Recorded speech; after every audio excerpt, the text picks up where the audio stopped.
Our movie begins with Jessie, the beautiful girl carving her way into the glamorous world of models, fashion, and luxury living. We first see her in a photo shoot where it looks as if someone has finished her off, with her lying drowned in red, but it's actually her boyfriend Dean behind the camera taking the shots. Jessie then heads to the dressing room to wipe off the red, which, dear YouTube, is absolutely not blood. It's just plain red paint, nothing more. With her is Roberta, the makeup artist, who quickly learns that Jessie is new in the business and dreams of becoming a famous, wealthy model one day, since she comes from a poor neighborhood and despises being broke, wishing instead for endless money. But the look in Roberta's eyes isn't exactly reassuring, dear viewer. She invites Jessie to join her at a party attended by top models, and there Jessie meets some very professional, high-class models. From this point on, strange things begin to unfold. These models talk about how beauty can be stolen from beauty itself, meaning that if there's a girl who's incredibly beautiful, then by drinking her blood and consuming her organs, they can absorb her beauty and become as stunning as she is. Jessie is baffled by what she's hearing. The makeup artist even tells her, "Come here, let me put this lipstick on you. It's from that famous model we took care of earlier. But you know, if you ever tell anyone, we'll turn you into crispy fries." After they leave, Jessie stands in front of the mirror and says to herself, "What kind of mess have I gotten into?" The next morning, she gets up and prepares for her very first job interview in this bizarre industry. The HR lady asks her, "Was it your boyfriend who took these photos of you?" Jessie quickly answers, "No, he's not my boyfriend. I don't even know that guy at all." HR then tells her, "You're beautiful, flawless, and absolutely perfect. You're going to be a great model, but our professional photographer needs to approve you first. It's up to you now. Get to know him and try to win him over by showing your femininity and charm.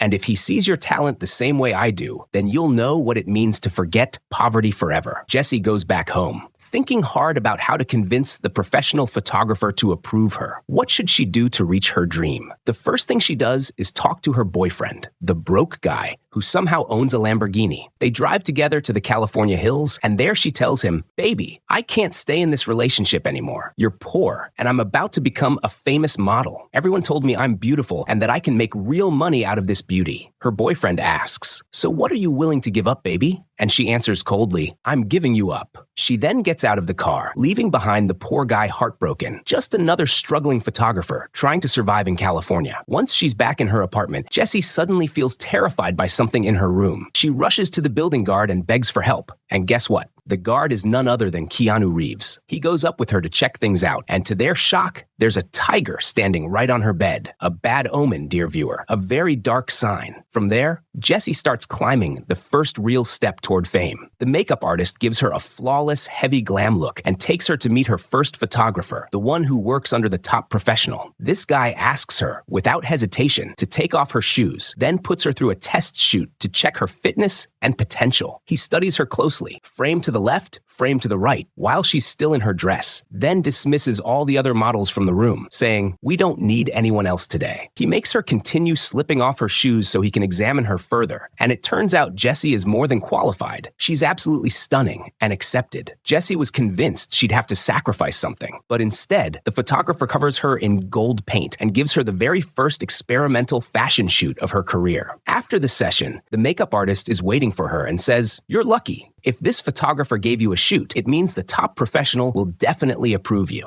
Still, Jessie knows she hasn't reached her dream yet. This is just the beginning. Her real dream is not just to be a model, but to become a famous actress one day.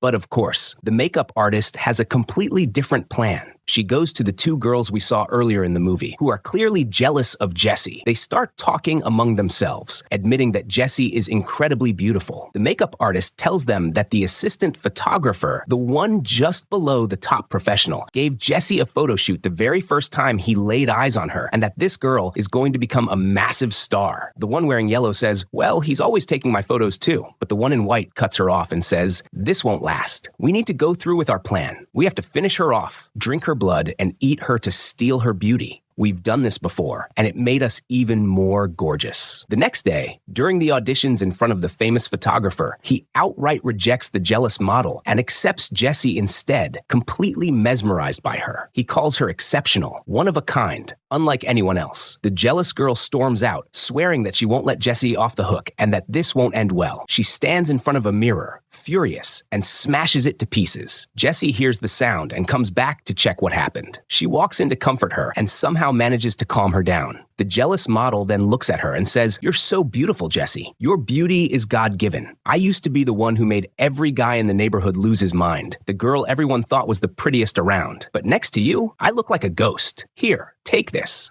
And suddenly, she scratches Jessie, then lifts her own hand to her mouth and starts drinking the red liquid. Yes, dear viewer, that's her blood. This proves she truly believes in the whole blood drinking for beauty thing. And so before I do the same to you and steal your beauty, hit that like button and let's get this video to 1,000 likes right now. And the secret word this time, so I know you made it this far, is good night. Anyway, Jessie starts to feel terrified for her own safety and begins keeping a close eye on the poor building guard. Yes, that's Keanu Reeves, dear viewer, who seems to be the lowest paid doorman in all of California.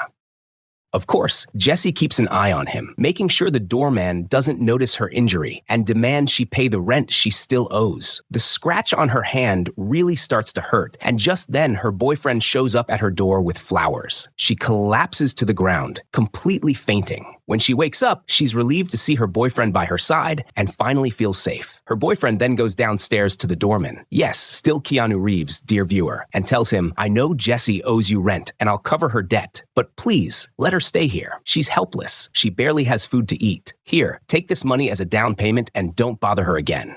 Keanu, playing the ruthless landlord, replies, "If you're late with the rent again, I'll turn you both into crispy grilled chicken." The good-hearted, noble boyfriend, truly a man of morals and decency, takes care of Jessie's wound, and everything seems fine again. At work, Jessie runs into the friend of the jealous model, whose name, by the way, is Gigi. Gigi confronts her, asking, "So what exactly did you give up for the photographer to accept you and reject my friend?" Jessie calmly answers, "He just said I was beautiful, nothing more." Gigi then sneers and says, "Well, I didn't get to where I am today so easily. I've had endless surgeries. I had my ears pulled back, shaved my brows, plumped my lips, tucked my stomach, filled my cheeks, and drank green tea after every meal just to digest it all." Just then, the photographer's assistant shows up and tells Jessie, "Come with me. The photographer wants to see you." Of course, Gigi feels a wave of jealousy. When Jessie goes in, the photographer tells her, "You'll be the one presenting the final show." Jessie lights up with joy, realizing her dream is finally taking shape. She performs the show with elegance and grace, and all she has to do is simply be beautiful. What a tough job, right? Dear viewer, the show is a complete success. Jessie dazzles everyone, and afterward, her boyfriend is waiting for her. She takes him along to meet the professional photographer, introducing him as "my boyfriend. He's a skilled photographer. You might like his work." While they're sitting there, the professional photographer turns to Gigi and says, "That girl Jessie is pure perfection, completely natural, flawless. But you're manufactured, and it shows all over you." The professional photographer calls out to Dean, Jessie's boyfriend, and asks him, "Dean, tell me, what do you think of Gigi?" Dean glances at her and replies, "I mean, she's okay, not bad." The photographer then says, "That's exactly what I mean. You're just okay, average at best. But Jessie is divine beauty. Something magical, strange, captivating. You look at her, and you're enchanted. You want to chase her. She snares you with just the blink of her lashes." Hearing this makes Dean burn with jealousy, so he gets up and walks away. Jessie, however, stays, refusing to leave with her boyfriend because she's afraid of losing her chance in this world. To her, the photographer didn't insult her at all. If anything, he defended her against the jealous models. Later, when she returns home, she finds her boyfriend waiting downstairs. She tells him coldly, "Baby, from today on, you go your way, and I'll go mine. I told you you're poor, that you'll never have money, but you didn't believe me." The doorman, yes, still Keanu Reeves, what an honor for him to appear in this humble film, suddenly shows up and forces something into Jessie's mouth. She wakes up the next morning, only to realize it was just a dream. But then she hears a strange sound outside, panics, and locks her door in fear. Soon after, she visits the makeup artist, her so-called friend. The makeup artist welcomes her warmly, saying, "Come in, sweetheart. This is your home." After Jessie takes a long, refreshing shower, her friend chats with her, telling her she can stay as long as she wants. But the look in the makeup artist's eyes is anything but comforting. She combs Jessie's hair gently,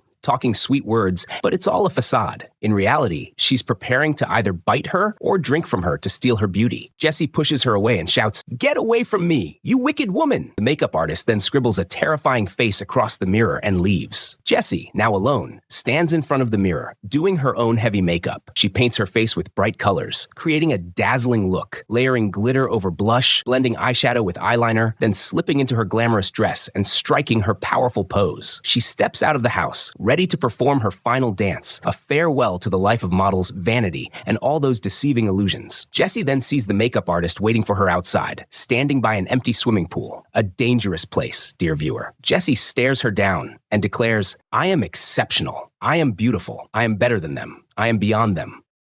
They're all fake, and I'm the only real one. They all just want to be copies of me, but I'm the one and only version of myself. I'm not going to do the final dance. I'm changing my mind." Jessie walks back inside, only to find the jealous girls waiting for her. They sneer. "So, are we dancing or what?" A full-on chase scene begins. Pure catfight chaos, dear viewer. And it ends with them cornering her by the empty swimming pool. The makeup artist shoves her off the edge, and that's it. Jessie's life comes to a tragic end, fading into nothingness. Now, focus with me here, dear viewer, because I had to blur what comes next. You really can't see this on YouTube. The girls, who believe in devouring beauty to steal it, drag Jessie inside while she's still alive. The makeup artist is seen bathing in a tub full of red liquid. You know exactly what I mean. The other two are also washing themselves in the same way. And not just that, they're literally consuming Jessie's remains. For them, beauty creates beauty, and this is their twisted ritual to achieve it. Days pass, and the jealous girls actually look stunning now, glowing with confidence. Makeup artists surround them, serving them, pampering them. One of them, the most envious of all, looks at another beautiful young model and mutters, "Beauty creates beauty." Soon after, Gigi and her jealous friend head out for a glamorous seaside photo shoot by the pool. But suddenly, Gigi's stomach starts to hurt badly. The photographer calls out, "Look at the camera, Gigi! Eyes here!" But she can't.